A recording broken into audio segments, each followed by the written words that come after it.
Hola, esto es New Books Network en español. Saludos amigos radioescuchas y podcasteros.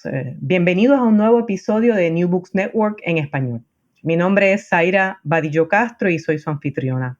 Hoy tendremos el gusto de conversar con el profesor e historiador de la Universidad Autónoma de Madrid, Fernando Camacho Padilla, sobre el libro Miradas de Irán, Historia y Cultura. Una muy relevante contribución a nuestro escaso conocimiento sobre una de las más importantes civilizaciones de la humanidad. El imperio persa y por ende su heredero en la contemporaneidad, la República Islámica de Irán.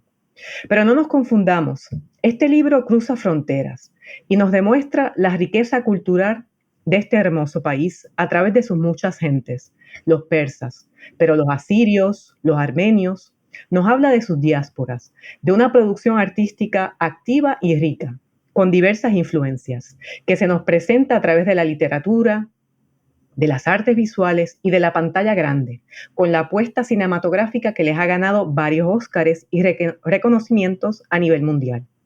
Este libro nos habla desde su poesía y literatura clásica, a la vez que puntualizan la popularidad de las novelas de cómics de la afamada artista Marjane Satrapi, iraní radicada en París, y parte crucial de una diáspora y una comunidad iraní comprometida con su país y con su tierra.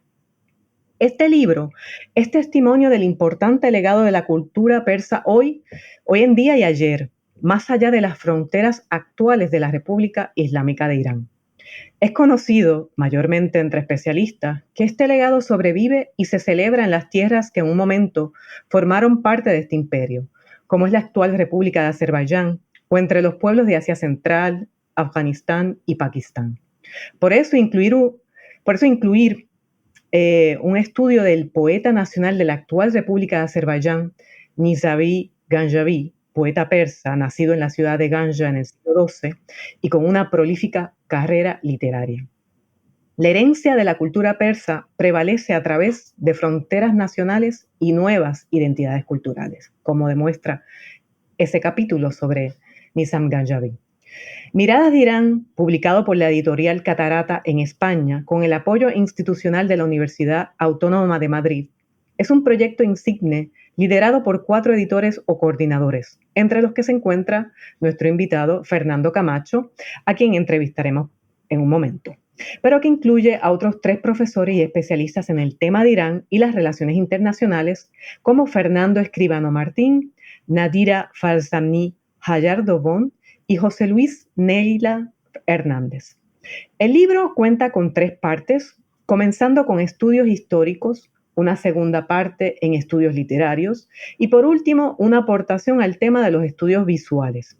14 capítulos, 16 autores que de la mano nos llevan por los mundos culturales, históricos y políticos que han definido la historia de Persia e Irán desde sus novelas épicas de la historia de los reyes o el Shahnameh, escrito en el siglo X, desde su poesía del siglo XII y a través de los primeros encuentros diplomáticos con el mundo hispano en el siglo XV, con la embajada Tamerlán de Ruy González de Clavijo, por encomienda del rey Enrique III, que proseguirán siglos después con el establecimiento de varias embajadas. La introducción del insigne personaje Urush Bek Bayet, conocido luego como Don Juan de Persia, enviado persa a la corte de España en el siglo XVI por el Shah, nos ofrece un análisis de estos géneros de libro de viaje que han servido para ilustrar a los historiadores sobre las apreciaciones de los hombres de la época sobre las tierras que visitaban, desde sus prejuicios y desde sus maravillas. Bienvenido de igual forma y crucial en los debates actuales sobre la sociedad iraní es entender y analizar su arte desde los movimientos políticos y revolucionarios que han marcado su historia, como la Revolución Constitucional en el 1905 y la Revolución Islámica del 79.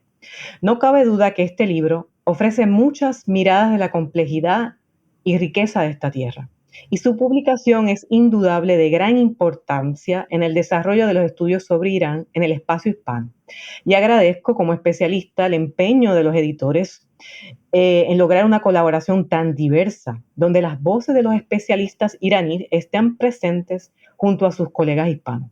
Muchas gracias de mi parte y también muchas gracias a Fernando Camacho por aceptar nuestra invitación para dialogar sobre el libro. Antes de comenzar con nuestra entrevista, me gustaría ofrecer unos datos generales de nuestro invitado y coordinador principal de este proyecto.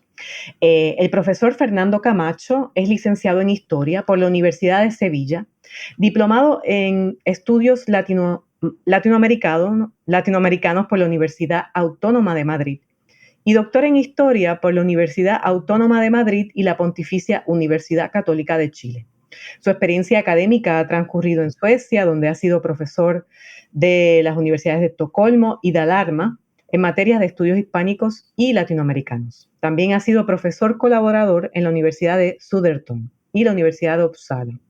Además, ha sido profesor invitado en la Universidad de Teherán, en Irán, donde ha impartido asignaturas sobre derechos humanos y cine documental en América Latina, dentro de la maestría en estudios latinoamericanos.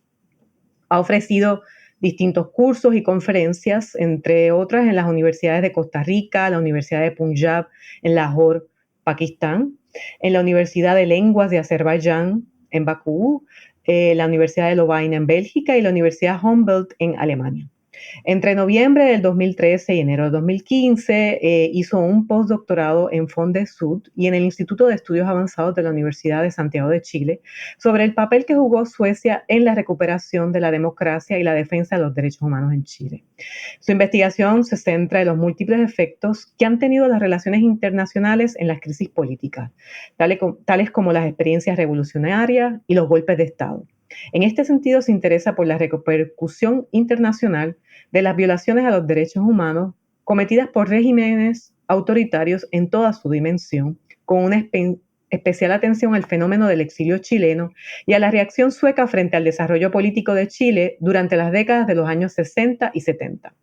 Asimismo, trabaja las relaciones políticas dentro del sur global, especialmente en lo que se refiere a los contactos políticos entre América Latina y Medio Oriente, y más concretamente las relaciones de Irán con América Latina durante la dinastía Pahlaví y los vínculos de Cuba con Medio Oriente. Y recientemente nos comenta que ha publicado un artículo sobre las relaciones entre Irán, República Dominicana, que será publicado recientemente, y también otro artículo en relación a Cuba e Irán, así que le damos la bienvenida a esas importantes contribuciones para tener una idea más amplia sobre cómo Latinoamérica interactúa, ¿verdad? Más allá de los mares atlánticos y más allá, ¿verdad?, de los imperios europeos, también con otras naciones en Medio Oriente, en el caso de Irán. Así que muchas gracias, Fernando, por aceptar nuevamente esta invitación. Ya es la segunda vez que te tenemos acá en New Books Network. Bueno, buenos días. Muchas gracias, Aira, por esta tan detallada presentación que has hecho del libro y de mi perfil académico. Efectivamente, bueno, es un placer también estar por segunda vez contigo hablando de estos temas tan fascinantes, ¿no? Como la propia historia de Irán, sus relaciones con nuestro mundo, ¿no? Con el mundo iberoamericano o hispanoamericano.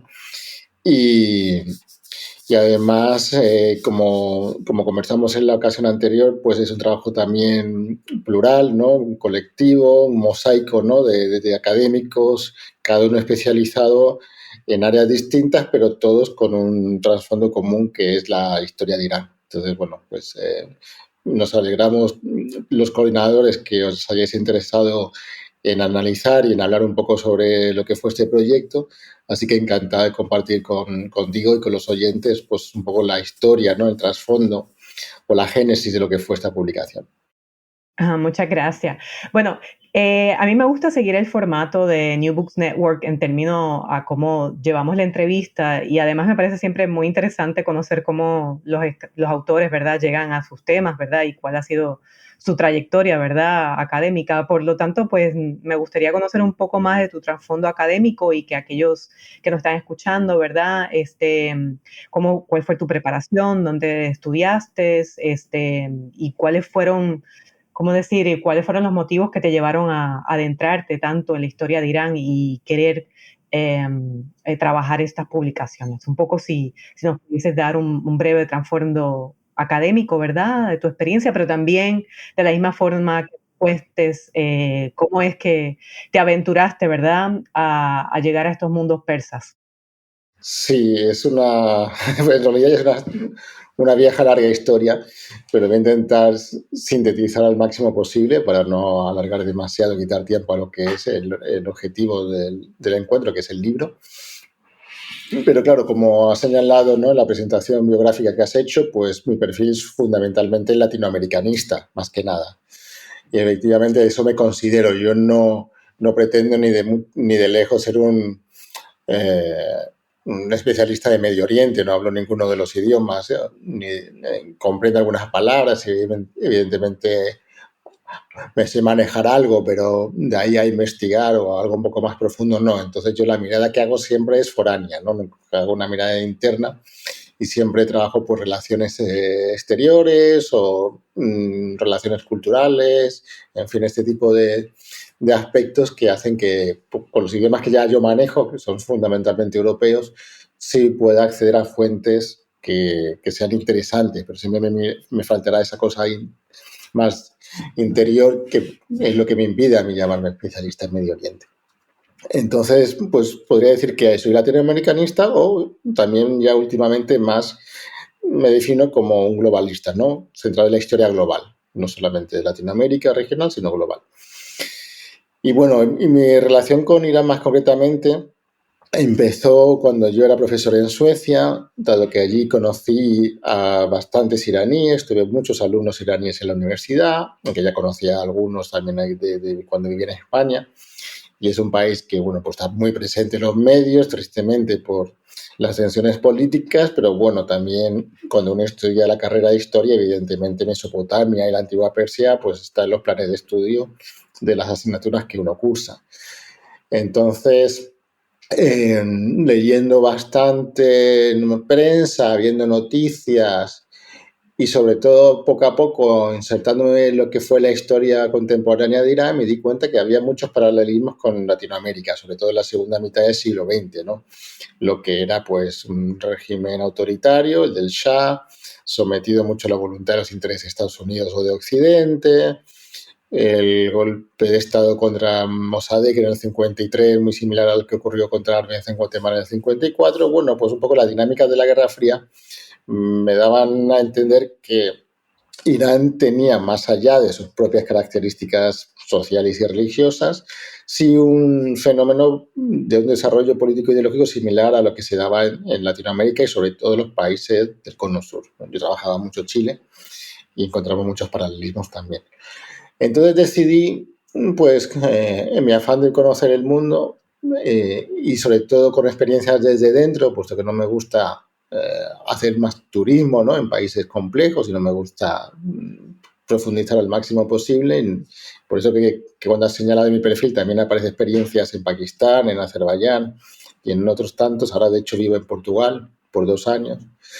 Y lo que hice en ese caso fue ponerme en contacto con la Universidad de Teherán y les ofrecí dar algunas clases o aquello que ellos consideraran oportuno sobre mis conocimientos de América Latina, ¿no? Encontré que se impartía este máster y que me pareció muy interesante y llamativo en un país tan lejano, ¿no?, que ofrecieran cursos de nivel avanzado sobre Latinoamérica. Y ellos, bueno, me respondieron inicialmente, sí, de una pequeña confusión graciosa, y es que pensaban que yo estaba buscando trabajo, entonces me pidieron mi currículum, se lo mandé, y me dijeron, nos parece muy interesante, te podemos contratar. Y yo dije, no estoy buscando trabajo, yo tengo mi trabajo en la Universidad de Estocolmo, lo que quiero es hacer una estancia. Y me dijo, bueno, pues en ese caso también, ¿no? Te cubrimos el alojamiento, te pagamos unos honorarios y qué cursos podrías ofrecer. Y bueno, yo le planteé una serie de propuestas y fueron estos dos que también señalaste, cine documental y otro sobre derechos humanos en contexto histórico, ¿no? Más que nada lo que fue la dictadura de seguridad nacional y estos puntos, ¿no? Y nada, llegué allí, entonces, bueno, la experiencia fue excelente, conocer a los alumnos, al cuerpo docente, la cultura desde dentro. Claro, aproveché también para viajar por el país y conocer otras ciudades.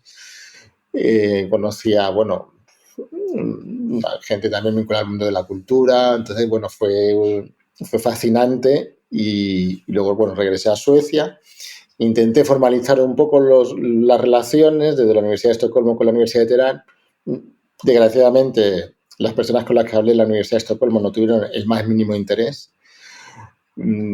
por lo cual, bueno, pues no se pudo concretizar nada, a pesar de los esfuerzos que hicimos. Pero cuando ya llegué a la Universidad Autónoma de Madrid en 2015, después de otros periplos también por otros países, lo planteé igualmente en el rectorado de mi nueva universidad y la reacción fue radicalmente diferente a la que tuve en Estocolmo, ¿no? Un interés y un apoyo económico importante. Ya se enseñaba además lengua persa, ¿no? La Autónoma fue la primera universidad en el mundo hispanohablante de enseñar persa desde la década de los 70, a partir de unos acuerdos que se llevaban negociando desde hacía mucho tiempo. Ya habían habido varios profesores persas también en mi universidad y por lo tanto, bueno, aunque no se había hecho grandes cosas en términos académicos más allá de la enseñanza, pero el Departamento de Estudios Árabes Islámicos, bueno, pues sí tenía un peso importante también con relación a otros países de la región y no fue difícil lograr financiamiento pues para empezar a organizar algunas actividades, ¿no? Es verdad que algo se había hecho, pero muy poco y fundamentalmente de la mano de algún que otro profesor que casualmente no era de lengua persa o de estudiantes, que ahí sí habían estudiantes iraníes también que habían organizado algunas cosas. Entonces, a partir del 2015 se empezaron sobre todo a organizar encuentros de cine, conferencias genéricas de cultura, de tradición persa, en fin. Y poco a poco pues fui intentando ponerme en contacto con aquellos profesores y estudiantes interesados en las materias para, bueno, crear como una especie de equipo de trabajo, ¿no? Y en ese contexto, pues, Fernando Escribano Martín, ¿no? También coordinador, se involucró bastante. En ese momento aún no era profesor a jornada completa en la universidad, pero se incorporó unos años más tarde y hemos creado ya un grupo de investigación en estudios de iranología, donde hay varios investigadores, algunos de los cuales participan en este libro, pero también muchos otros de Irán y de América Latina, incluso de otros países. Y entonces, pues bueno, hemos tenido ya un parte del proyecto de investigación, hemos organizado muchos congresos y conferencias y seminarios presenciales, híbridos y online con universidades de Irán.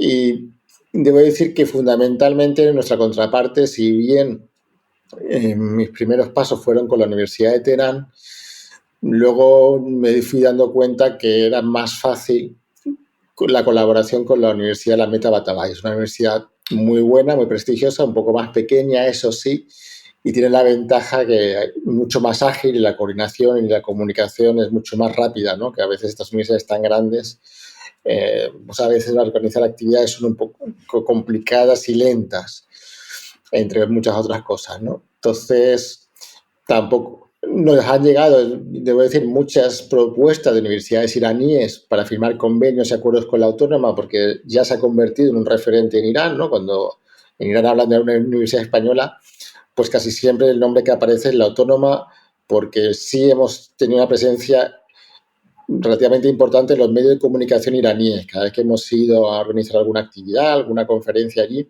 la verdad es que ha habido muy buen recibimiento y han llegado periodistas, han escrito artículos en periódicos, hemos salido de los canales de televisión. Entonces, en ese sentido, la autónoma quizás está más presente que otras. Aunque también sé que la Universidad de Alicante, la de Santiago de Compostela, algo la Complutense, han tenido sus encuentros, ¿no? Y también han sido, creo que, bastante positivos. Pero con relación a lo que comentaba antes, varias universidades iraníes nos han escrito, incluso han llegado emisiones de otras universidades, pero claro, no, la capacidad que tenemos nosotros es limitada, no podemos colaborar con todas, ¿no? Y sobre todo porque somos muy pocas personas las que trabajamos con Irán desde la autónoma. Y preferimos seguir profundizando en aquellos contactos que ya tenemos y que son sólidos y que funcionan bien, que ir probando un poco a ver qué ocurre, ¿no? Sí nos hemos abierto un poco a otras universidades, a otros colegas, pero tenemos que también concentrar nuestros esfuerzos, ¿no? Entonces, Alameda Batabáy ha sido la universidad que hasta el momento ha ha tenido resultados más positivos, ¿no? Y seguimos en ello. Estamos pensando en organizar un encuentro el próximo año, en diciembre, en el 2024, que sería el primer encuentro en Irán del grupo de investigación, a que sería abierto a todo el mundo. Entonces, dentro de unos meses haremos ya oficialmente el Call for Papers para todo aquel que quiera participar, que venga, aunque sí la temática se centra en lo que es la colaboración o los estudios de iranología desde el mundo hispánico o iberoamericano, en realidad no solo con Irán, sino con lo que llamamos la región Noruz. Es un concepto un poco en construcción, es un concepto un poco novedoso. Muchos oyentes se preguntarán eso, ¿qué es de la región Noruz? Bueno, el Noruz es la celebración del Año Nuevo en Irán y en muchos países de Asia Central, ¿no? El Año Nuevo empieza con la llegada de la primavera y no con el año gregoriano, ¿no? Nuestro, del 31 de diciembre. Entonces, para ellos el nuevo año empieza con la llegada de la primavera, por eso que el calendario es diferente, el calendario islámico. Y se celebran sobre todo por culturas iranias, aunque no son solo iranias en sentido amplio, donde se incluyen también kurdos, tayikos, afganos y, bueno, muchas otras etnias o grupos étnicos de la región. Entonces queremos ampliar, y ya lo estamos haciendo también bastante con los kurdos. Hemos firmado ya un convenio con la Universidad de Suleimanía del Kurdistán iraquí. Hemos establecido contacto con la Universidad de Tayikistán y la idea es seguir ampliando y fortaleciendo con estos otros grupos que van más allá de las fronteras políticas de Irán. Y tuvimos un encuentro también online con varios académicos de estos otros países y fue muy fructífero. Y la idea es fortalecer y crear una red entre América Latina, España y Portugal con Irán, con los países iranios o las regiones iranias de otros países vecinos, como sería Tayikistán, ¿no? Afganistán ahora está un poco más complicado, como todos imaginarán, pero también en su día antes de la caída, ¿no?, del gobierno tuvimos una reunión interesante en la Embajada de Afganistán en Madrid.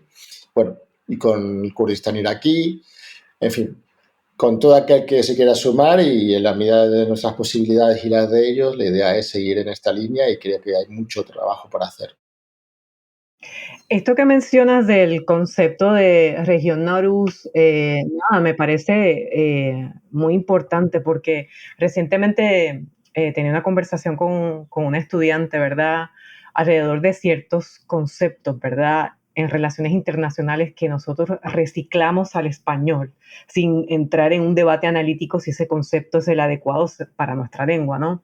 Entonces me parece que a veces es muy complicado hablar del mundo iraní simplemente con esta definición de iraní, ¿no? Porque un poco como hablaba en la introducción, una de las razones por las cuales me parece que la contribución del libro es tan importante es porque tenemos un mundo persa que va más allá de las fronteras de lo que es la República Islámica de Irán, ¿verdad?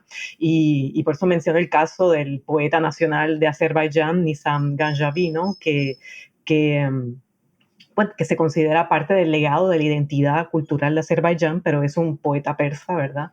Escribió en persa y también es parte, ¿verdad?, de la historia y la identidad cultural de Irán hoy en día, pero se comparte, ¿no? Y de la misma forma podríamos hablar, como bien mencionas, en el caso de Tayikistán, Afganistán, pero también Uzbekistán, y uno podría hasta extender esto a las poblaciones nómadas, ¿verdad?, túrquicas de Turkmenistán y Kazajstán y Kirguistán, donde el legado literario persa, ¿verdad?, y todavía es muy relevante, ¿verdad?, en estos países y se honra, ¿no?, se recuerda en el sentido de que es un legado que también ellos consideran que de alguna forma le pertenece. Por eso ese concepto de región Naruz, yo sé que no hemos llegado todavía al libro, pero me gustaría entender de dónde viene, más bien por qué utilizan ese concepto. No sé si más o menos partes de la misma premisa mía de que hay que, por ejemplo, diseñar nuevos conceptos para hablar de estas regiones en español, ¿verdad?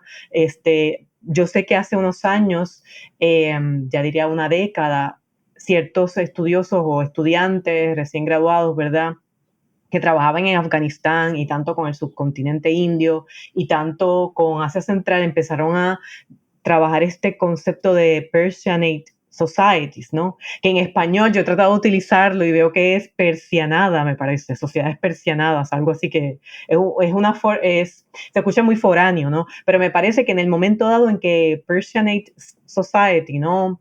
Empezó a utilizarse para incluir, ¿verdad?, estas sociedades fuera de la República Islámica de Irán, fuera de lo que es el territorio de Irán, son sociedades muy persianizadas en el sentido de que Persia influyó mucho en el desarrollo de sus identidades y de sus tradiciones culturales, históricas e inclusive políticas, ¿no? Entonces, en el principio me parece que ese término no fue acuñado por todo el mundo, pero ya ha pasado, yo diría, casi una década y creo que ya es la forma que se utiliza, ¿verdad?, convencional para cuando hablamos, ¿verdad?, de regiones en Asia Central, de sociedades que estuvieron bajo el imperio persa, pero no solamente subyugadas, sino que también contribuyeron. Así que nada, un poco porque este debate me interesa y me parece que es muy relevante porque esta publicación de Miradas de Irán, conjunto a la primera publicación que también editaste con Fernando Escribano sobre los 400 años, ¿verdad?, de relaciones diplomáticas entre el mundo hispano y Persia, ¿verdad?, constituyen, digo yo, como especialista, ¿verdad?, un punto de partida bien importante para entonces establecer, ¿verdad?, la iranología como una área de estudio más allá de especialistas, ¿no? Porque sí sabemos que hay especialistas en Irán, en el mundo hispano, pero suelen enfocarse en unas áreas más específicas, más especializadas, que tienen que ver un poco más con historia antigua, pero que me parece que las dos publicaciones, esta que vamos a hablar hoy de Miradas de Irán, como que un poco se abren, ¿verdad?, a tratar una variedad de temas, ¿no? Y es un punto de partida para también promover, ¿verdad?, más intercambios como los que has planteado que hacen con otras universidades en Irán, con universidades españolas en este caso, pero que en el futuro espero que también pueda incluir especialistas de Latinoamérica. Por eso esto que mencionas del tema de este concepto de región Naruz, no sé si pudieses abundar un poco de por qué llegan a él, por qué deciden utilizarlo. Y te pregunto, tal vez podríamos equipararlo indirectamente a cómo se ha empezado a utilizar el concepto en inglés sobre Persianate Societies recientemente, o lo ves como dos cosas distintas. Sí, sí, es una buena pregunta y es un punto de discusión que ha estado presente en el grupo de investigación desde hace ya un par de años, ¿no? Y de hecho tuvimos un curso de verano, un estudio de iranología, el verano del 2022, que fue el primer curso de verano que se realizó en España sobre estos temas. Esto fue muy interesante, puesto que fueron 3 días intensos de conferencias, debates, mesas redondas, en fin, además conviviendo, puesto que la Universidad Autónoma se comprometió a ofrecernos una especie de hotel pequeñito que tiene las montañas, aislado en medio del bosque, en la Sierra de Madrid, lo cual nos permitió no solamente hablar durante los encuentros, sino en la noche, durante la cena, las comidas, los desayunos, en fin, en los paseos que nos dábamos por la naturaleza sobre todos estos temas, y fue muy enriquecedor y muy bonito. Y ahí tuvimos una mesa redonda justamente sobre ello, ¿no? De cómo llamar, ¿no?, en español, qué conceptos utilizar. Y hablamos, bueno, también en español que se llaman pueblos iranios, quienes entran ahí, concepto de Persianate Societies, que en español pues no se ha traducido bien aún, no ha habido una discusión profunda. Y al final un poco la conclusión que tuvimos nosotros desde el grupo en la Autónoma y los profesores o colegas españoles es dejar que nuestra contraparte iraní decidiera el concepto que quisieran aplicar, ¿no?, dentro de esta red y de esta colaboración.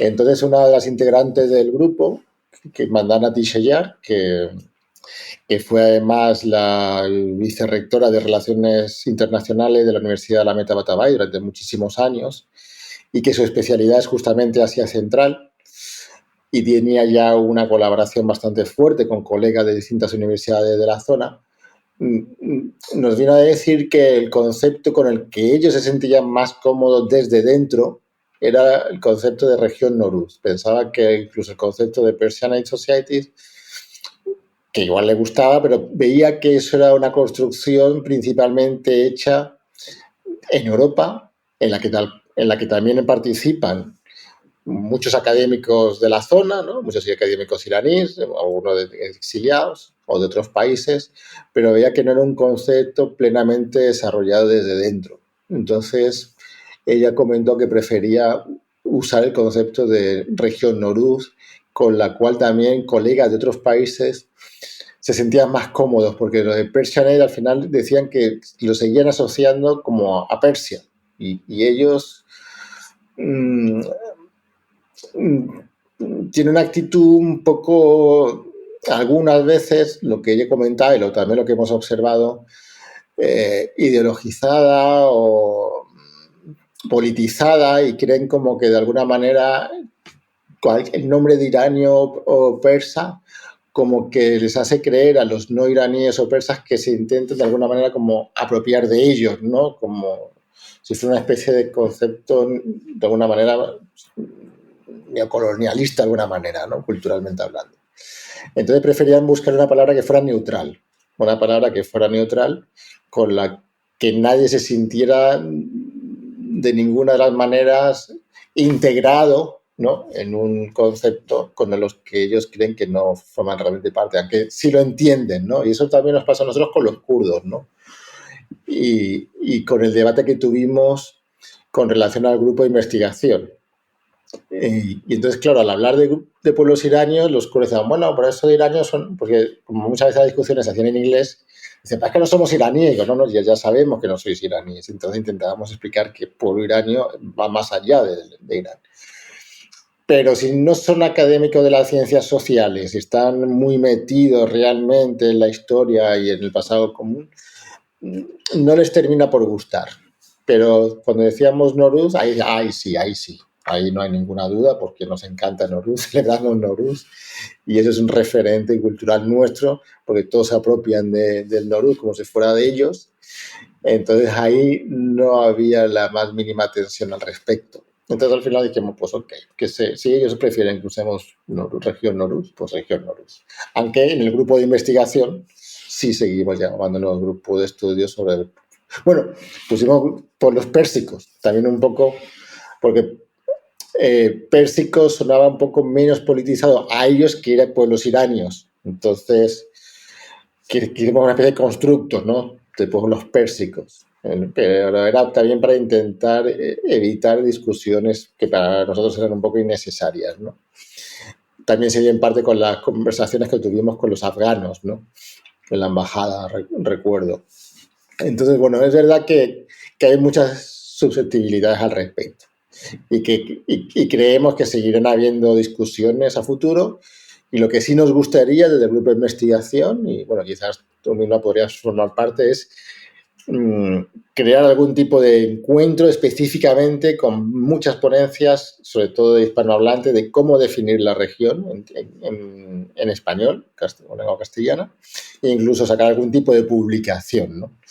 De discusión teórica sobre los usos de los conceptos para abordar esta región, que creo que en español es necesario, así como en otros idiomas quizá ya está lo suficientemente abordado, pero en español, como tú has señalado bien, claramente hace un rato, todavía tenemos que ponernos de acuerdo para ver cómo definimos a esta zona.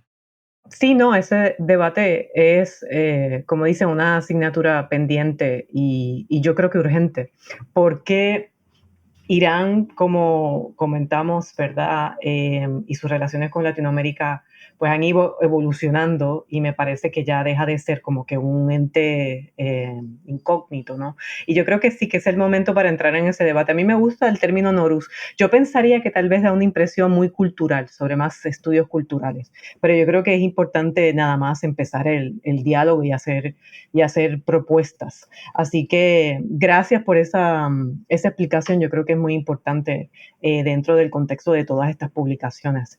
Y sí, creo que muy bien abarca mucho de lo que se llaman sociedades persianizadas, ¿verdad? O Persianate societies. Lo único que es que tal vez entraría un poco en debate con aquellos académicos que sean un poquito más, digamos, de pensamiento muy religioso, ¿verdad? Porque entre algunos sectores, ¿verdad? El Nowruz se ve como una tradición, ¿verdad? Cultural preislámica, ¿no?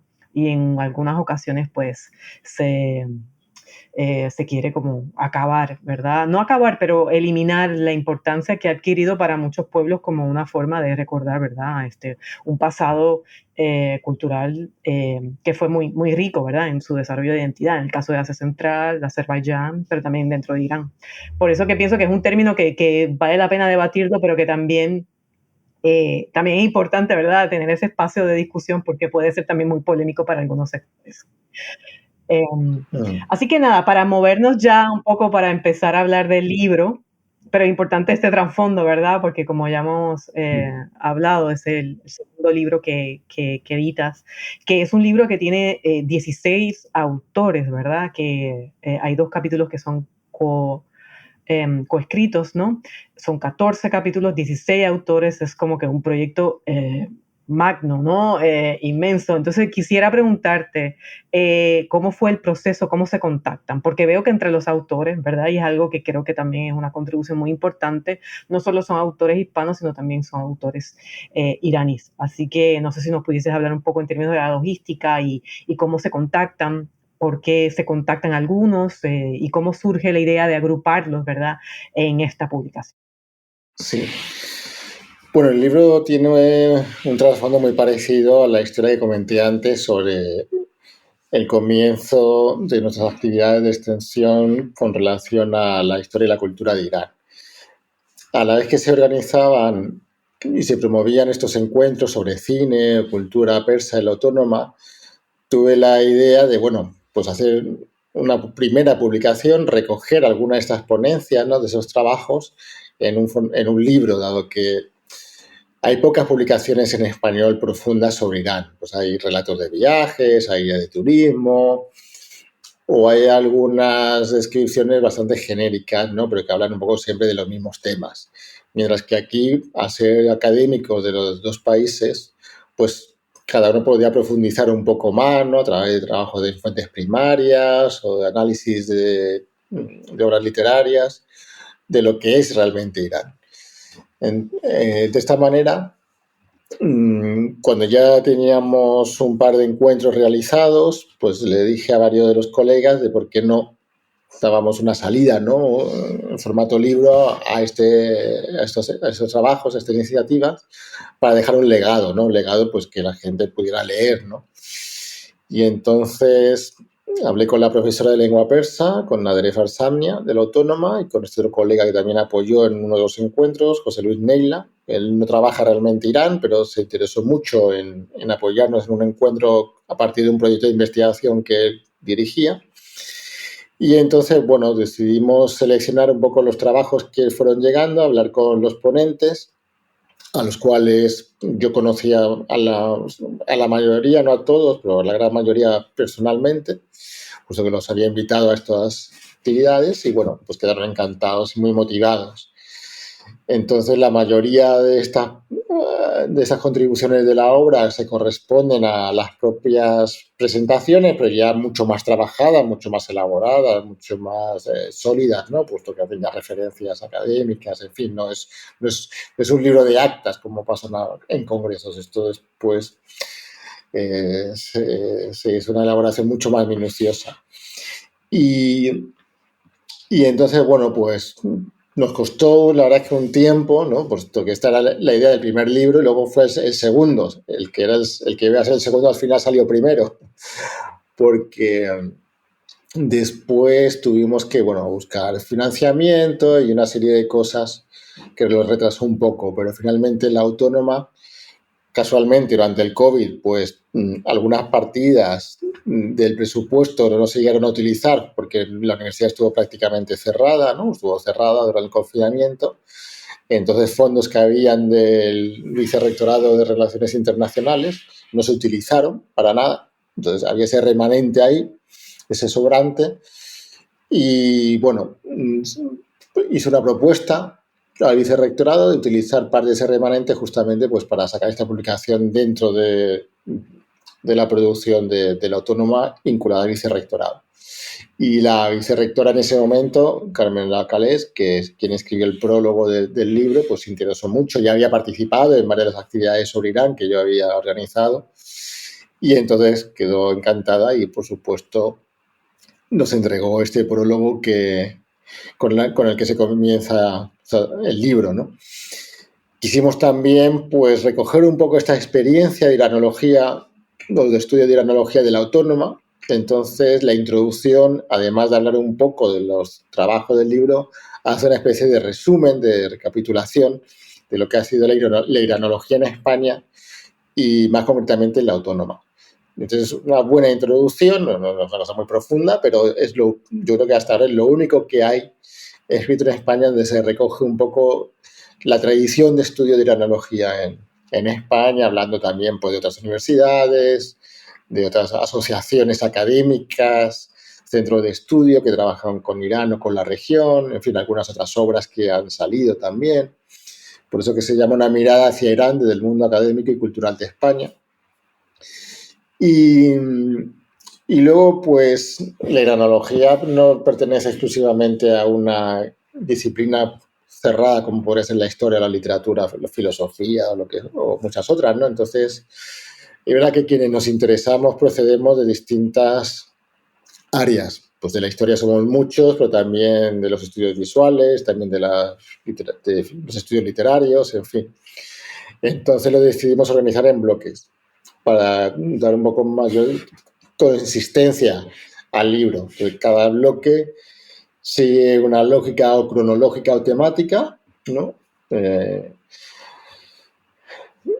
Y cerramos con estudios visuales, que es también, pues, trabajos más del tiempo presente, ¿no? Pues habla de muchas películas o de novela gráfica, como ha señalado, de Sartrapi, pues conocidas por la denuncia también que se ha hecho en los últimos años. Varias de estas personas, además de participar en los encuentros, pues han tenido una vinculación profesional con la Autónoma. Profesores hay varios, pero también hay doctorandos o doctorandas iraníes, ¿no?, que han estudiado en la Autónoma, como Fateme José Nogli o Samaneh Milani, o personas que han hecho estancias de investigación en la Autónoma, como Bahara Karaklu, o incluso un investigador español que vive en Irán y que ha pasado ya, pues, alrededor de 10 años en Irán, que es Javier Hernández, que él es la primera persona que se conozca que tiene una doble titulación de doctorado por una universidad iraní y por una universidad extranjera. Entonces, concretamente, él tiene su doctorado por la Universidad de la Metabatabay y la Universidad Autónoma de Madrid. Tuvo una cotutela y además una doble titulación. Que yo sepa, no hay nadie en Irán que haya tenido una doble titulación con una universidad no iraní. O sea, creo que es el primer caso y además ha sido con España y con la Autónoma. No fue fácil, puesto como no había precedentes y no había experiencias previas, pues Javier tuvo que hacerse cargo de un montón de situaciones raras, ¿no?, kafkianas, porque, pues, no sabía muy bien cómo gestionar estos trámites burocráticos, pero bueno, todo salió bien y ahora disfruta de esta doble titulación. Y su contribución al libro es maravillosa y además tiene un valor añadido, que es que él mismo buscó los poemas que le parecían más interesantes para esta obra, que son poemas que no han sido traducidos al español, y él mismo los tradujo todos uno a uno al español para poder publicarlos en el libro. Lo cual eso le da un valor añadido, no es coger una obra ya traducida y referenciarla, sino que él mismo se tomó la molestia de traducir palabra por palabra de cada poema. Y los poemas iraníes o los poemas en lengua persa son poemas largos, no son poemas de 3 o 4 estrofas, ¿no? Son poemas de a lo mejor una página o más. Pues son como mini relatos casi. Y él lo hizo de manera muy minuciosa y el resultado es estupendo. Eso hace también que sea la contribución más larga del libro en número de páginas. Si quieres, déjame Luego hay también mencionar rápidamente, ¿verdad?, ¿Sí? el título del capítulo de Javier Hernández Díaz, que es fascinante y se titula Poesía militante y de compromiso social durante la Revolución Constitucional.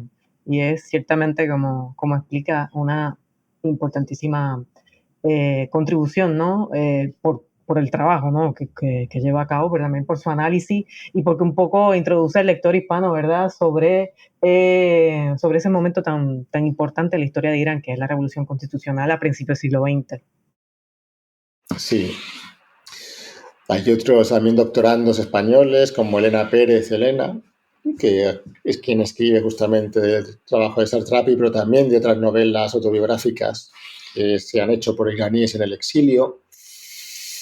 Y luego también pues tenemos pues, profesores o académicos que viven en Irán, como Nazmeh Chouberi o Mariam Harrousta, con quien hemos tenido una colaboración también en el pasado bastante estrecha. Luego hay una académica que vive en Inglaterra, bueno, en Reino Unido, porque creo que está en Escocia, Laura Castro Rollo, que trabaja mucho sobre Irán, tiene un canal en Instagram, ¿no?, sobre estudio de iranología con muchísimos seguidores. Y bueno, en el caso concreto de mi investigación, que presento aquí en el libro, pues es un trabajo bastante inédito y que hasta entonces muy desconocido, que habla de la labor humanitaria española con las comunidades cristianas de Irán durante el genocidio armenio, o el genocidio de Armenia, en fin, hay varias denominaciones, y cómo a partir de esta violencia, de estas masacres que cometieron los turcos o tribus aliadas a los turcos, no solamente ellos, sino también otras personas, pues acabaron en un número relativamente importante emigrando a Latinoamérica. Entonces, esto es un fenómeno bastante desconocido, puesto que cuando uno habla de la emigración hacia América Latina, pues hace referencia a los italianos, a los españoles, a los alemanes, en fin, en función de cada país, o incluso también la migración del Levante, el Mediterráneo, ¿no?, de sirio-libaneses, palestinos, también es conocida, pero es mucho menos conocida. Bueno, incluso la migración armenia, ¿no?, es algo conocida, pero la migración de comunidades cristianas de Irán hacia Latinoamérica es muy poco conocida. Bueno, no se sabía nada, ¿no? Y a mí eso es algo que me llamó la atención, que descubrí en archivos y también visitando sobre todo Argentina, y casualmente me encontré de documentación que demostraba que había una relación directa entre los cristianos que habían llegado a Latinoamérica con representantes diplomáticos o agentes diplomáticos españoles en Irán, ¿no? Incluso encontré cartas, entonces eso me llamó la atención. Y pude ver cómo aquellas comunidades cristianas del noroeste de Irán, de la zona de Tabriz y de Urmia, que habían sobrevivido, ¿no?, a esta barbarie, acabaron, algunos habían ido antes, pero otros llegaron después, acabaron sobre todo en Argentina, algunos en Brasil, algo llegó a Cuba, a México, y son originarios de Irán. La más importante está en Argentina. Y entonces, bueno, pues quise hacer un trabajo relacionando un poco lo que fue el papel humanitario español, que es algo bastante desconocido, de lo que me gustaría escribir un libro, puesto que he ido ya reuniendo material interesante en archivos y queda bastante de sí.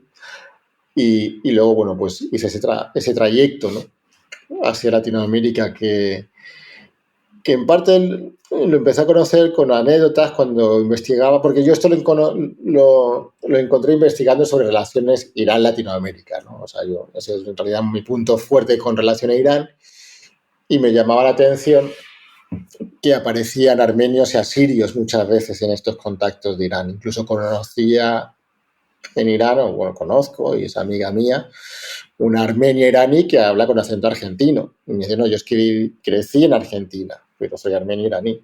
Entonces, y ya me contó un poco su historia personal y familiar, ¿no? Entonces ya tirando un poco del hilo, ya yendo a hemerotecas y archivos, pues ya vi que esto no era una cosa puntual, sino que había una relación bastante más profunda.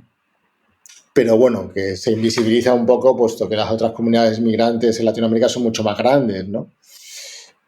Pero que es interesante. Entonces, pues hicimos este primer trabajo sobre esta temática en este libro, y mi idea es seguir profundizando en los próximos años, porque también hay un filón interesante y curioso, ¿no?, que es necesario de rescatar para ver que estas relaciones va más allá a los intereses políticos, sino que también hay otros aspectos dignos de escribir. Sí, vamos a mencionar, ¿verdad? El título completo del capítulo, ¿verdad? Que se llama Sobre el éxodo de los cristianos de Persia tras la Primera Guerra Mundial, de la acción humanitaria española a su llegada a Latinoamérica, que es el segundo capítulo en la primera parte de estudios históricos. Y a pesar de que tuve la oportunidad de leer ese capítulo ya hace un tiempo, recientemente con la situación de Nagorno-Karabaj, en la confrontación militar entre Azerbaiyán y Armenia, muchas organizaciones latinoamericanas de Armenia, de armenios, ¿no? En Latinoamérica han sido muy vocales, ¿no? Y especialmente algunas organizaciones en Argentina, de las cuales yo no tenía conocimiento, ¿verdad? Y vine a saber un poco más sobre la historia de esta inmigración armenia y también a Siria hacia Latinoamérica gracias a tu capítulo. Y me pareció curioso ver que son un grupo bastante bien organizado, que durante la crisis que hubo en Nagorno-Karabaj, para aquellos de nuestra audiencia que no está muy al tanto, Nagorno-Karabaj era una región autónoma dentro de Azerbaiyán, ¿verdad? Donde había una mayoría armenia, estuvo en guerra, hubo un conflicto bélico en los 90 y se declaró como una república de facto, ¿no? Pero recientemente, tan recientemente como septiembre, ¿verdad? Luego de otro último enfrentamiento militar con Azerbaiyán, Azerbaiyán ha ocupado la región y la población armenia se ha visto forzada, ¿no?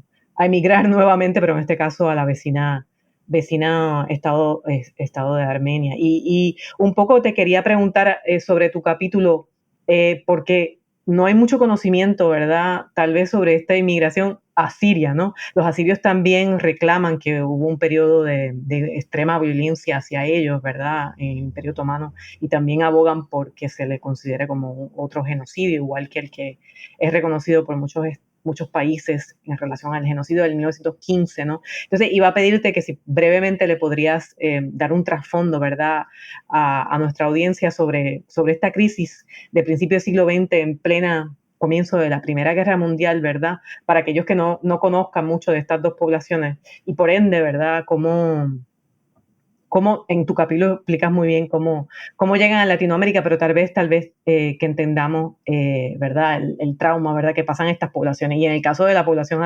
asiria, que no es muy conocida, ¿verdad?, en nuestro espacio hispano. Sí. Bueno, esta tragedia ha sido muy trabajada por académicos que son descendientes de sobrevivientes de estas masacres, ¿no? Y algunas personas con una fuerte empatía. Pero es verdad que en España, por ejemplo, ahora he terminado un artículo detallado sobre la discusión alrededor del concepto de genocidio armenio en España y solamente hay como 3 o 4 libros muy genéricos, hechos casi por periodistas, que no conocen ni la región ni nada, ¿no? Pero eso se diferencia bastante con Argentina. En Argentina hay una enorme literatura, ¿no?, extensísima, de cientos y cientos de libros sobre el genocidio de muy buena calidad, escritas por descendientes de sobrevivientes del genocidio. Trabajos muy serios. En España no, porque no llegaron muy pocos y los pocos que llegaron se fueron. En fin, todo eso lo detallo ahí, por qué no llegaron y por qué un poco la actitud que ha habido en España, que tampoco ha sido tan distante, o sea, ha habido empatía y se han hecho cosas. El caso que en ese momento pues ya había mucha tensión en lo que eran las fronteras o la zona limítrofe del Imperio Otomano, puesto que en ese momento, cuando estalla la guerra, ¿no?, en 1914, el Imperio Otomano se encontraba en clara decadencia, ya muchas potencias le habían ido quitando territorios u otros se habían ido independizando, y por distintos márgenes, no solamente hacia Europa Central, sino también por la parte trasera, ¿no?, lo que sería todavía la Rusia zarista. Y también en esos años, final del 19, principio del 20, estas minorías religiosas que vivían dentro del Imperio Otomano, como eran los armenios o asirios, empezaron a reclamar igualdad de derechos, puesto que se les toleraba, ¿no?, que convivieran allí, pero a costa de pagar unos impuestos muy altos, etcétera. Y entonces, bueno, ya un poco con la influencia de la ideología marxista, y también por un auge del nacionalismo local de estas comunidades empezaron a exigir, bueno, tenemos que tener los mismos derechos que el resto, ¿no? Porque además económicamente estaban bien, sobre todo los armenios, que eran más sedentarios, que vivían más en las ciudades, mientras que los asirios eran más nómadas y más rurales. Y dijeron, bueno, esto no puede continuar así. Dentro de esta decadencia, pues es verdad que algunos grupos de armenios ya cuando empieza la guerra, sobre todo del lado más oriental, ¿no?, del Imperio Otomano, más cercano a la frontera con Rusia, tomaron partido del lado ruso, ¿no? Se hicieron un poco prorrusos para ver si lograban de alguna manera sacar algún tipo de ventaja, incluso independizarse del Imperio Otomano, sobre todo porque para 1914-15 ya habían sufrido terribles masacres, ¿no? Justamente entre 1896 y 1898 se cometieron las primeras grandes masacres contra los armenios, donde murieron alrededor de 200.000 personas, que era un número altísimo para la época, ¿no? Entonces, bueno, pues ya para 1914-15 la tensión era grande. Y entonces, bueno, el Imperio Otomano respondió de una violencia desmesurada, ¿no?, contra los armenios de la zona limítrofe, que se concentraban sobre todo alrededor del lago Van, que es un lago bastante grande. Entonces está la ciudad de Van, que allá no vive ahí ningún armenio. Yo la visité en el 2017 y la parte de la ciudad antigua solamente quedan los cimientos de las casas de apenas 10 o 20 centímetros de altura. Fue totalmente arrasado y lo que hay es una nueva ciudad que está detrás, que viven kurdos, ¿no? En toda esa región donde antes vivían armenios, que los armenios vivían, bueno, no solamente en Van, sino también en Mardin y otras ciudades, o asirios. Ahora todas esas casas, que eran casas señoriales, casas muy bonitas de piedras talladas, ahora son todo kurdos, ¿no? Cuando yo viajaba allí, algún asirio queda, pero me decían, no, cuando yo me quedaba, muchos son ya hoteles, decían, no, pues esta casa eran de armenios, esta casa eran de asirios, ¿no? Sobre todo de armenios, las que son más refinadas, ¿no? Y cuando murieron o emigraron o fueron deportados, los kurdos bajaron de las montañas y se establecieron ahí. Bueno, el caso que la represión contra los armenios fue mucho más allá de aquellos que se habían sumado a las tropas zaristas, entonces, porque armenios vivían un poco por todo el país y entonces la gran mayoría no tenía realmente intención de participar en ningún tipo de enfrentamiento, pero los deportaron, bueno, mataron a los hombres y deportaron a las mujeres y los niños, pensando de que, bueno, que podían en algún momento sumarse al levantamiento y el estar repartidos por todo el país podría ser un poco incontrolable, ¿no? Pero bueno, fueron o actuaron los turcos de manera muy brutal. Hay órdenes, ¿no? Hay documentación que aunque ellos niegan el genocidio, pero hay documentación que evidencia que realmente sí hubo una política de Estado para exterminarlos. Y aquellas personas que en principio iban a ser deportadas para la zona del desierto sirio, del Deir ez-Zor, donde después estuvo el Estado Islámico, pues la gran mayoría no llegaba, ¿no? Morían en el camino también asesinados por los propios turcos o muertos de hambre o de sed. Entonces se estima que entre 1 millón y 1,5 millones de personas murieron. No quedan muy pocos ya en lo que es en Turquía, alrededor de 20.000. Y sí hay algunos descendientes sobrevivientes en Siria y en Líbano, pero muchos se fueron hacia Europa, a Francia, a Estados Unidos, a Canadá. Y los asirios pues convivían en algunas zonas con los armenios, se llevaban por lo general bastante bien. Pues había mucho cruce, yo he conocido, ¿no?, armenios en Irán con ascendentes asirios.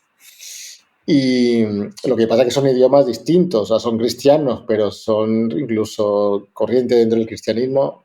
Ya entre los propios armenios hay varias corrientes, hay armenios ortodoxos, armenios católicos, armenios protestantes, etc. Maronitas, y lo mismo los asirios, hay asirios maronitas, hay asirios católicos, caldeos, hay asirios ortodoxos, en fin.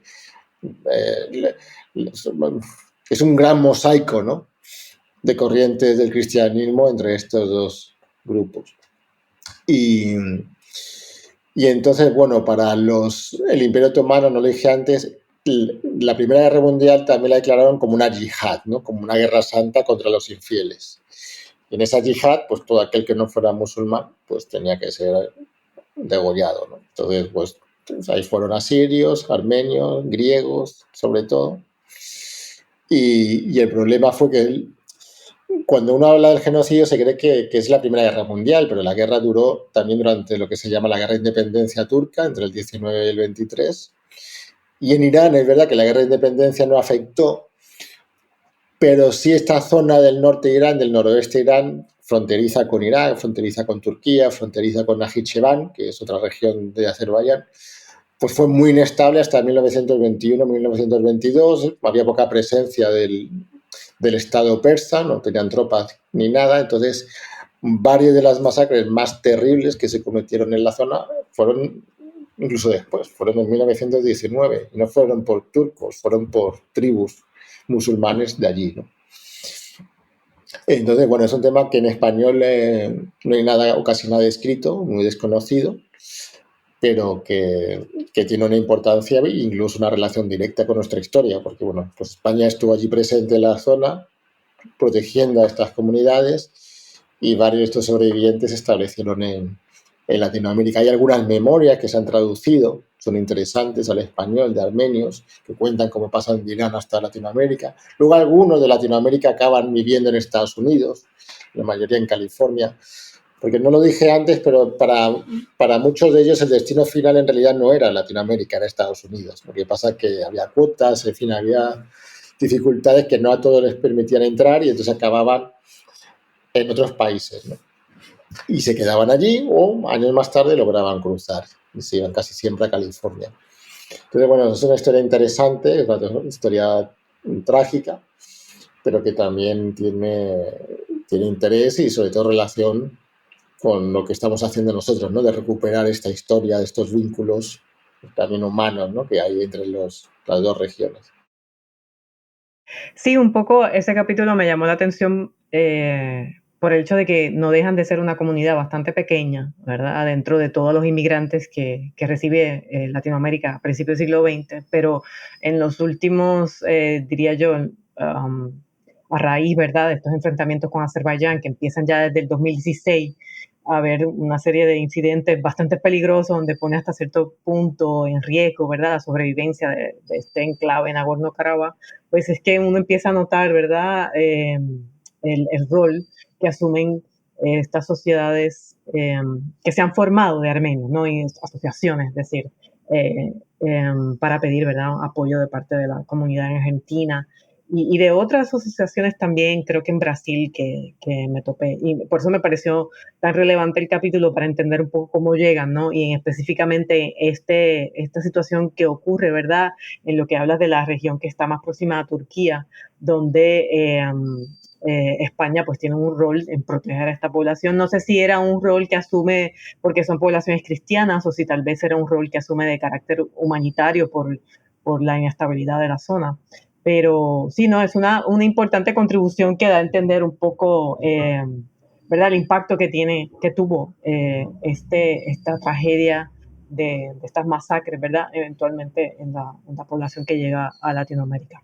Pero un poco eh, para hablar así en general de las distintas partes del libro, antes de que terminemos nuestra entrevista, y creo que ya lo habías mencionado, pero quisiera subrayarlo, el hecho de que el libro tenga estas tres partes, ¿verdad? Por ejemplo, tu capítulo con un capítulo de enfoque histórico, también el capítulo de tu colega Fernando Escribano, es muy importante porque nos trae un poco ese desarrollo histórico de las relaciones que han habido entre el mundo hispano, en este caso España, ¿no?, con Persia, ¿verdad? Y rescata, tal vez en este capítulo que habla Escribano, que es el primer capítulo de la sección de estudios históricos, 400 años de relaciones diplomáticas entre España y Persia, rescata ciertos personajes, ¿verdad?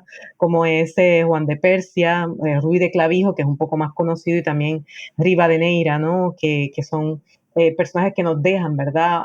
Un poco una documentación a través de sus memorias sobre lo que era Persia, pero también su ojo, ¿no? De cómo perciben esta otra cultura. Y en el caso de Juan de Persia, que es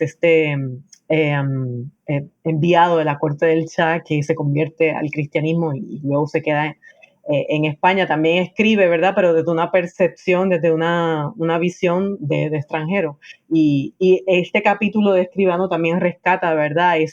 Esa conexión para luego tener, ¿verdad? Este trasfondo histórico de una pequeña población en el sur de Latinoamérica, como los armenios y los asirios, que impactados por lo que fue una de las mayores tragedias del siglo XX, ¿verdad? Llegan hasta Latinoamérica. Por lo tanto, nos da un contexto muy variado. Pero entonces las otras secciones, que es la sección sobre el área de estudios literarios y artes visuales, que es la tercera parte, me parece que es genial la integración de todos estos enfoques, porque un poco a lo que venía mi punto es que uno se enfrenta a libros de Irán que suelen ser sobre temas muy politizados, ¿no? Uno tiene un libro de Irán que tiene que ver con las mujeres y los velos, que es sumamente como politizado, donde no se hablan ni de las mujeres ni de los velos, sino de nuestros prejuicios sobre lo que lo que es el papel de las mujeres en Irán y sobre nuestra percepción de lo que son los velos para ellos. Entonces luego también tenemos otros temas que entonces son sobre política, ¿verdad? En el caso de Latinoamérica se escribió mucho sobre, ¿verdad? Los acercamientos de Venezuela con Irán en la época de Chávez y Ahmadinejad.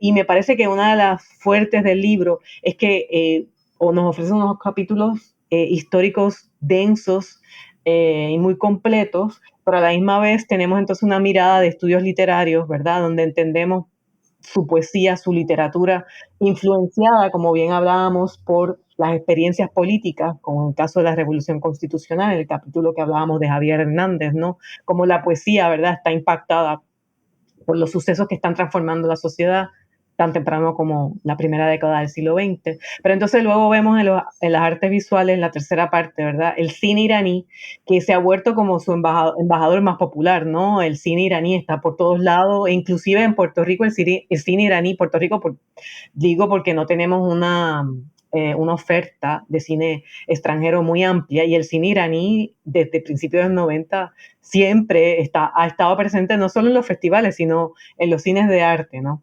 Y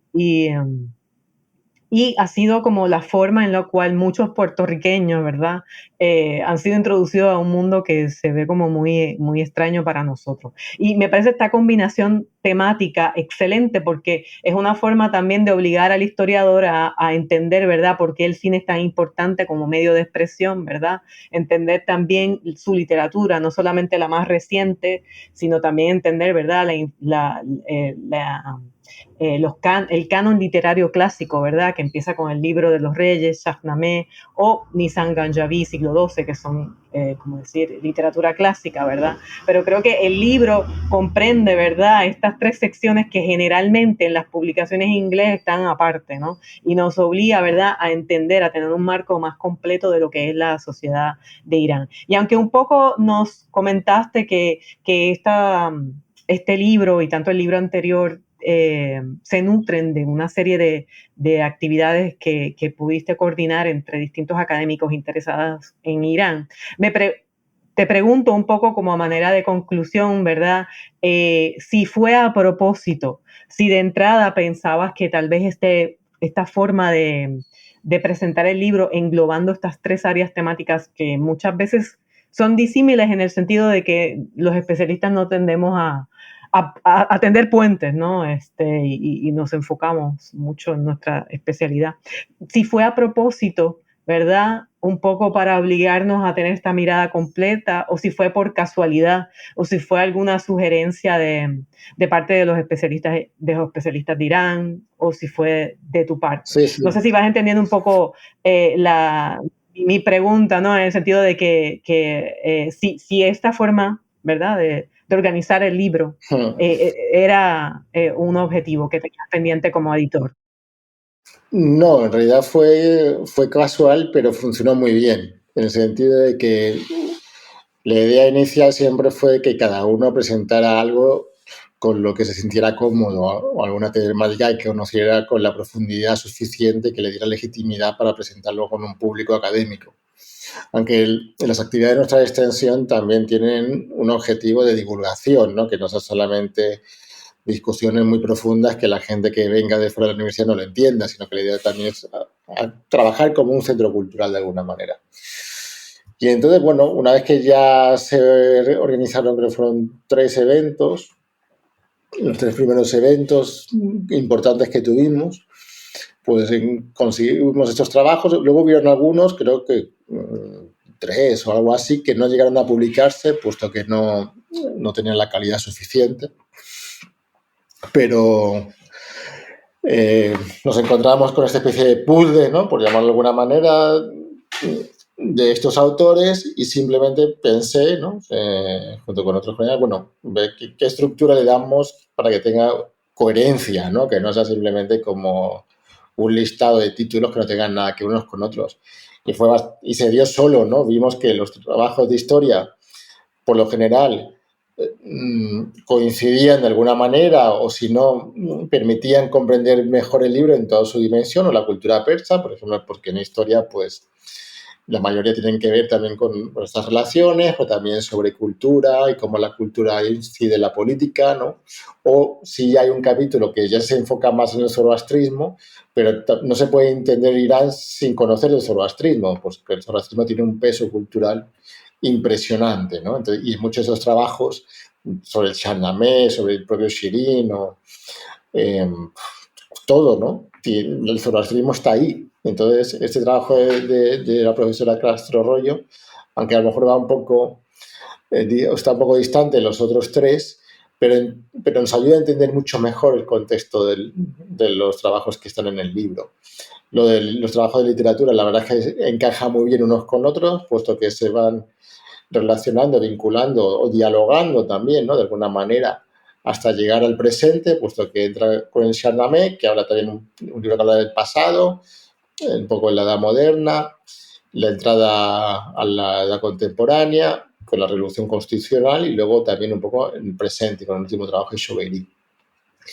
Y los estudios visuales igual, aunque se centra sobre todo en cine o en novela gráfica, pero también hablan o se discuten temáticas que están presentes en todas las películas y las novelas gráficas, de manera que entre estos textos hay un diálogo no intencionado que permite que la comprensión y que la lectura se pueda hacer de manera seguida, fácilmente, que no uno lea un capítulo y empiece el siguiente y se sienta perdido, sino que es una especie, cada capítulo es un poco una introducción al capítulo que está por llegar, ¿no?, que uno va a leer. Entonces, se pueden leer por separado, evidentemente, pues son autores y trabajos independientes, pero también se pueden leer de manera corrida, y eso ayuda también a comprender mejor los otros capítulos. Mi trabajo, por ejemplo, se entiende mucho mejor después de leer el texto que lo precede de Fernando Escribano Martín, ¿no?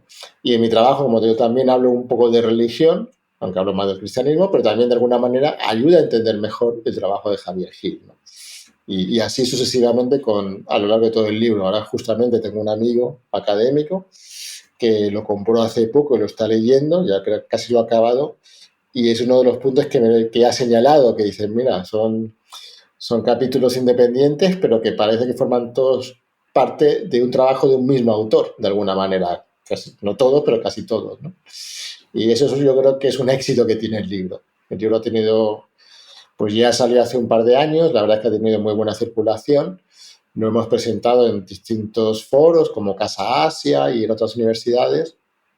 Y la verdad es que las reseñas y los comentarios que hemos recibido son muy buenas.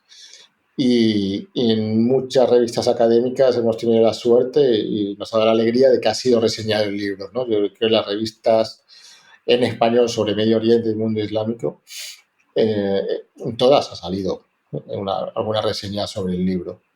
Entonces, bueno, si alguien quisiera tener una idea un poco más profunda académica antes de decidir si lo adquiere o no, puede leer cualquiera de estas reseñas que están en internet. Muchas están en Dialnet o en cualquier revista, y se abre una idea un poco más clara de los trabajos que están aquí desarrollados. Sí, un poco una de las últimas preguntas que tenía pendiente era sobre la percepción del público en relación al libro, pero más enfocándome en los estudiantes, ¿no? Porque los estudiantes hoy en día están más conectados y tal vez Irán no es este lugar tan tan lejano para nosotros, tal vez hace unos 20 años cuando empezamos tal vez a interesarnos en esta área. Y un poco para ir concluir, quería preguntarte cuál ha sido la percepción, si has tenido la oportunidad, ¿verdad?, de dialogar con tus estudiantes en España, ¿verdad? Y cómo es percibido el libro, ¿verdad?, por este tipo de audiencia, pero ya un poco nos has comentado que sí, que el libro ha tenido como una buena recepción entre el público variado, no solamente académico. Pero me pregunto yo en el salón de clase, tal vez cómo los estudiantes, las nuevas generaciones, ¿verdad? Eh, ¿Cuál ha sido tu experiencia en cómo lo han recibido? Sí. El tema de Irán y la receptividad que se da entre el estudiantado es una pregunta interesante, ¿no? Y algo que hemos discutido mucho. Con relación al libro, pues es verdad que yo no lo he promocionado dentro de mis propias asignaturas, ¿no? Un poco por, no sé, porque no creo que proceda, ¿no?, hacer autopublicidad de lo que uno hace. Pero sí han venido estudiantes libremente a algunas de las presentaciones que hemos tenido y la verdad es que lo han disfrutado mucho y varios de ellos lo han comprado. Y de hecho, bueno, aquí hay una estudiante en el propio libro española de doctorado, que hablé ya de ella antes, Elena Pérez, que es una de las personas que se benefició de las becas que tenemos con Irán, ¿no? Entonces ella ya estuvo en Irán gracias a los vínculos académicos que tenemos. Y cuando yo presento los temas de Irán, por lo general hay bastante interés. Y también cuando menciono a los estudiantes que existe la posibilidad de hacer estancias allí, ¿no? En la mayoría de los casos hay mucho interés, pero temor, pero más temor que por parte de los estudiantes, por parte de los padres de los estudiantes, por la imagen peyorativa, ¿no?, tan negativa que aparece en los medios. Entonces ha habido casos de estudiantes que van a irse a Irán, ¿no?, están preparando los papeles, la solicitud de las becas, o en fin, vienen a hablar conmigo, me piden, hacen 1000 preguntas y tal, están muy motivados y al final llegan y dicen, mira, lo siento, pero es que mi madre no me deja, ¿no? Y entonces, bueno, pues te da pena porque en realidad criminalidad en Irán no hay, es un país muy seguro para el extranjero, en fin, la gente es muy amable, el iraní es muy hospitalario, es muy cortés, la probabilidad que te pase algo es ínfima, o sea, y si te pasa algo como mucho, pues será a lo mejor un accidente de tráfico, pero sí te puede pasar en cualquier lado, ¿no? En Irán se te cae el teléfono celular en la calle, la cartera, y ahí se queda, ¿no? O si alguien la recoge es para buscar al propietario, o sea que no hay ningún peligro de nada, ¿no? A mí nunca me ha pasado nada, ni conozco a nadie que haya viajado que le haya pasado algo, ¿no? Otra cosa es que sea un momento a lo mejor de tensión política por lo que sea y haya que evitar pues estar en manifestaciones o encuentros clandestinos, claro, ahí sí ya hay, uno correría riesgo, pero eso es otro tipo de peligro, no es un peligro realmente que se da en estudiantes que van de intercambio, que los tratan muy bien, ¿no?, están muy protegidos. Entonces, bueno, de todas maneras no nos podemos quejar, puesto que creo que han ido ya por parte de nuestra universidad, no sé si 7 u 8 estudiantes, unos cuantos profesores. La verdad que con la pandemia la cosa se frenó bastante o total, pero bueno, después estamos otra vez relanzando, ¿no?, las actividades y confiamos que sigan viajando, pero el problema siempre con Irán, como pasa con Medio Oriente, es el contexto internacional, ¿no?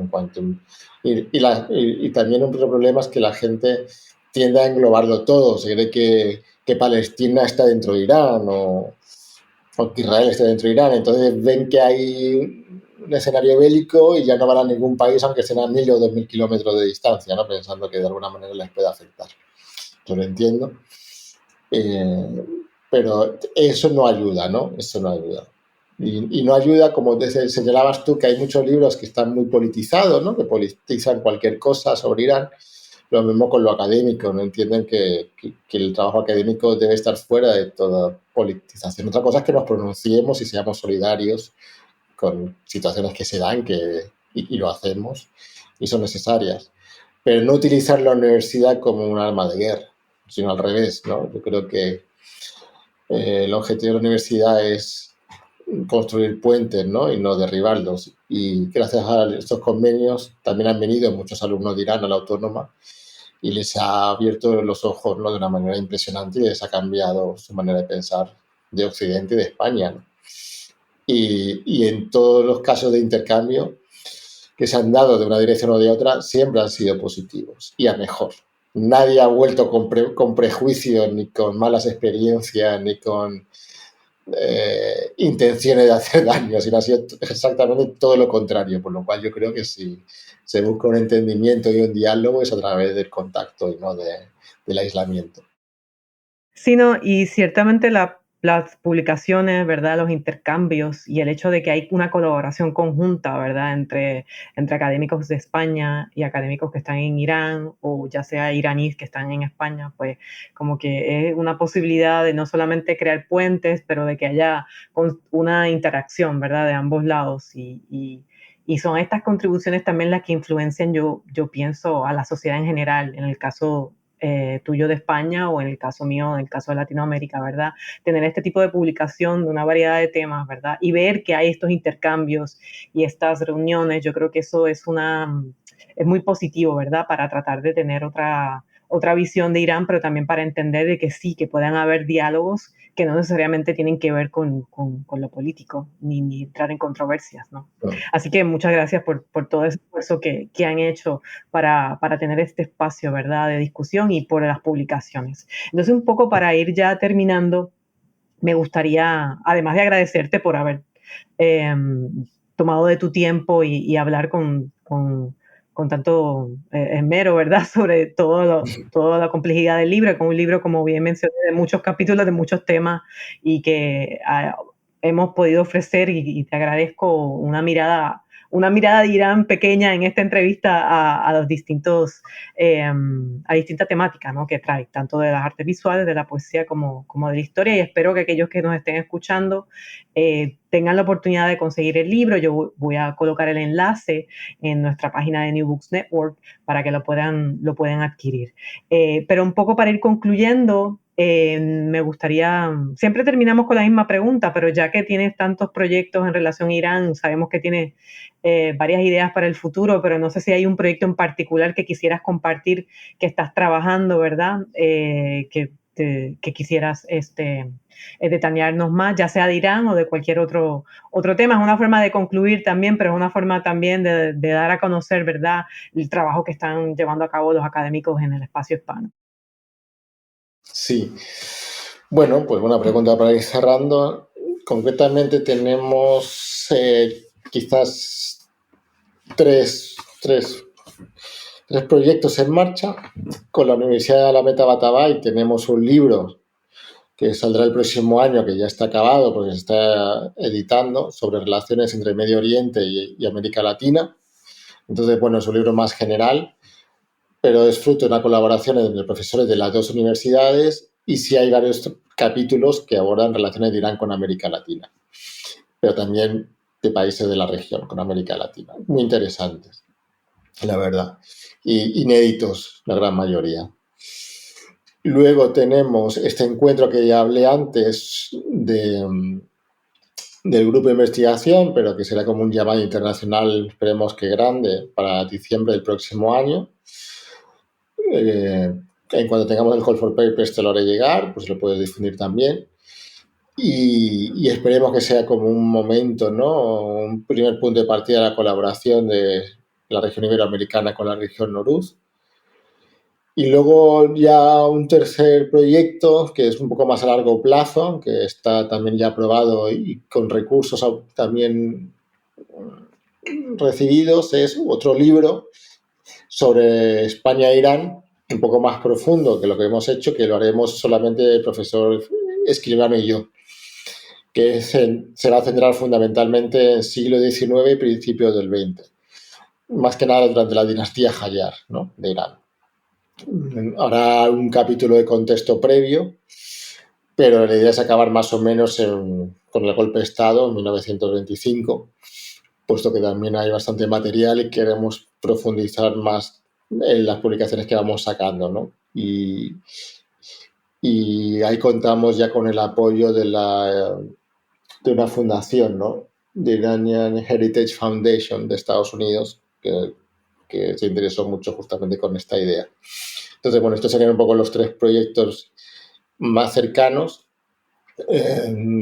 de mayor peso, aunque bueno, tenemos siempre cosas pequeñas. Por ejemplo, seminarios constantes de investigación. Si viene alguna académica a la autónoma, pues siempre organizamos alguna conferencia. Y luego también el profesor escribano con otra colega iraní.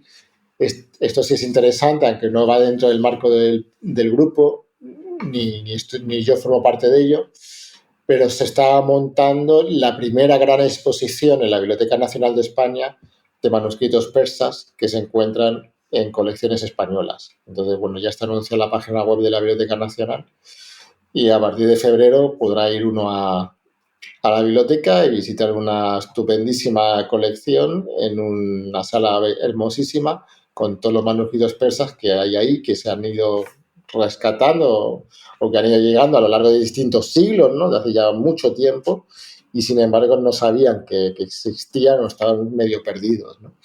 Y esta compañera, Saide Gassemi, ha hecho un trabajo bastante interesante de rescate y presentó una propuesta a la biblioteca para organizar esta exposición y se la aprobaron.